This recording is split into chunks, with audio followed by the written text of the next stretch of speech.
Hey guys, what's going on? So today I have an album review for DISGORGE's Parallels of Infinite Torture. This is their last album, or at least the last thing they put out. I know they had a hiatus after this. And they announced an album back in like 2013, but it still hasn't come out.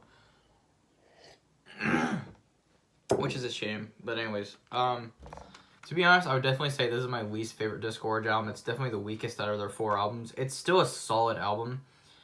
And it is still good, but it's not as good or as god tier as Cranial Impalement or Sheila Gutted or Consume the Forsaken. Anyways, really cool artwork though from John Zig. I really enjoy it. Parallels of Infinite Torture, The Spine. Cool album title too, to be honest. I believe you have 10 songs. This came out in 2005 through Nuclear Records. You got Revealed in Obscurity, Enthroned Abominations, a re-recording of Atonement from Cranial Impalement, Abhorrent Desecration of the Iniquity, Forgotten Scriptures, Descending Upon Convulsive Devourment, Condemned to Sufferance, Parallels of Infinite Torture, Asphyxiation of the Oppressed, and Ominous Sigils of Ungodly Ruin. When you open it up, it makes like one big picture, but you can see that better on the back of the booklet, which I'll show in a second.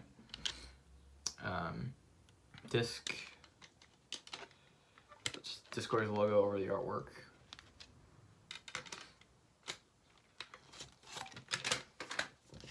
Here's the booklet. I actually really like the album cover for this. It'd be cool to have a shirt of that. Yeah, cool big artwork.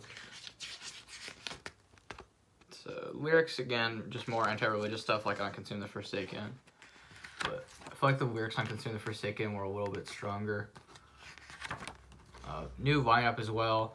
AJ McDonald left, and they replaced him with Levi Fuselier, and honestly, I'd say he's probably the weakest vocalist they've had. I know they have Angel Ochoa now, which is actually really fucking cool. I don't know, his vocals just, they're not bad. They're pretty good, but they're just kind of average compared to Maddie Way or AJ Magana. Whereas those guys have really instantly recognizable vocals. And they do a lot of variation within their vocals. His vocals all just kind of, he doesn't do that much variation. They're all just straight lows, like exhale lows. I don't know. His vocals aren't really that memorable. They don't stand out a ton.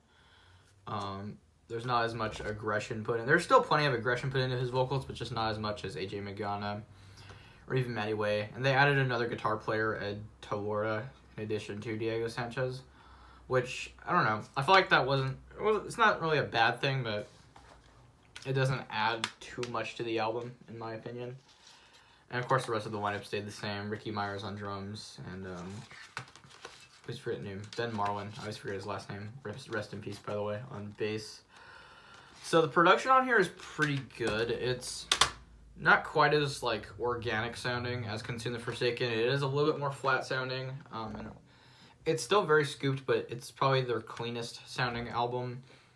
The guitar tone on here is, the thing is, the production's really good, but it doesn't have as much character as the first 3 albums. I don't really know why, but like, it's probably because of the vocals, but like, the guitar tone is great. There's nothing wrong with the guitar tone. It's nice and scooped and loud in the mix. You could hear the bass, if you listen closely. The drum sound is really good, although I will say this, the blast beats they tried going, it seems like the blast beats on here are just a little bit faster, and because of that, the blast beats aren't quite as hard hitting on here, in my opinion. They're just not as punchy or as nasty sounding, and this album isn't really that nasty sounding. It is like scooped like any brutal death metal album from this era, but it doesn't sound like disgusting like the first 2 albums, or even as aggressive as this third. But anyways, one thing that is really cool about this album is the first song, Revealed in Obscurity, actually opens up with the same riff that closes the last song on Consume the Forsaken, which I'll show right here.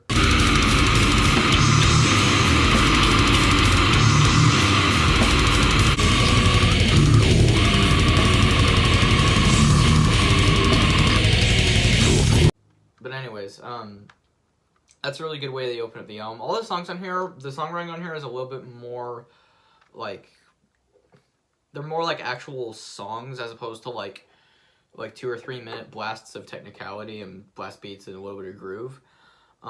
There is some more like groovy kind of riffs on here, but to be honest, I liked their more technical songwriting. This is still very technical, but I feel like they were trying to write like songs that were a little bit more memorable, but what's funny is the songs on here aren't quite as memorable as any of their other albums. The only standout tracks I can really think of on here are Revealed in Obscurity and the re-recording of Atonement and Descending Upon Convulsive Devourment. The rest of the songs are all pretty good, but they just don't stick out to me as much as the songs from the other albums. It's still good, it's just not... It doesn't have as much character, and it's not as... There's not as much emotion put into this album. It's still really good. Think of this as like DISGORGE's... same with that last Pantera album.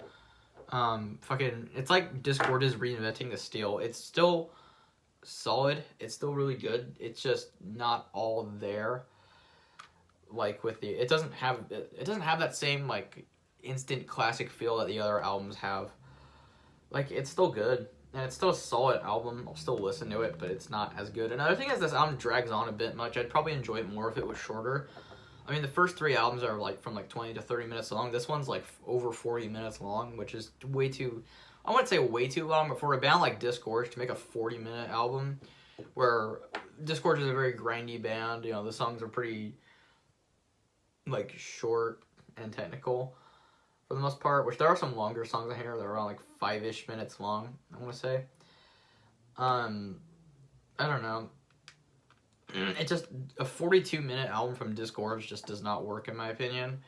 It's still very good. I mean, it still sounds like DISGORGE, and it's still a good brutal death metal album, but it doesn't have that, like, amazing feel that the first 3 have, but it's still solid.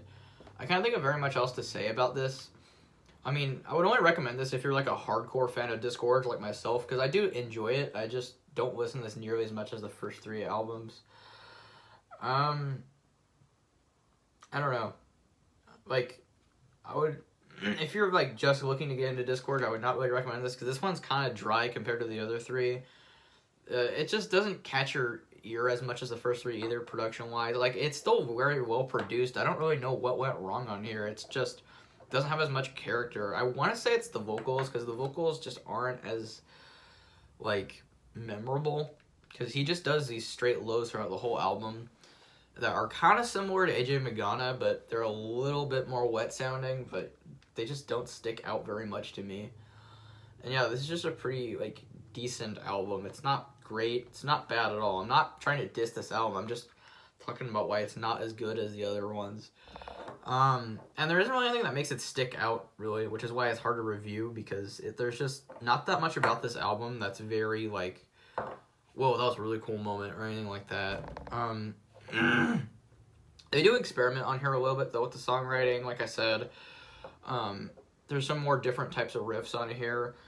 At the end of Forgotten Scriptures and before Descending Upon Convulsive Devourment, there's, like, this pause with, like, this, like, rain effect and, like, a bunch of, like, guitars ringing over it. And I think there's, like, some sort of sample playing, but it's very hard to hear. I thought that was kind of cool, the transition into Descending Upon Convulsive Devourment.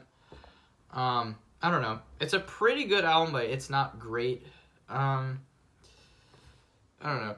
I mean, it's difficult to come off of 3 great albums in a row and make something as good. This is still a solid album, and I still think it's really good, but I just don't enjoy it as much as the first 3, and I wouldn't recommend it as much. But it's still a very good album. So anyways, I'd probably give this... I don't want to say a 6 out of 10, and I don't want to... But a 7 might seem like a bit much. Maybe like a 6.5 out of 10. It's good, but it's a little too long, and the vocals just don't stick out as much as the other DISGORGE albums. It's not up to par with the rest of their discography, in my opinion. But yep, that's it for this video, though. Hope you guys enjoyed. Remember to like, comment, and subscribe, and I'll see you guys next time. Bye.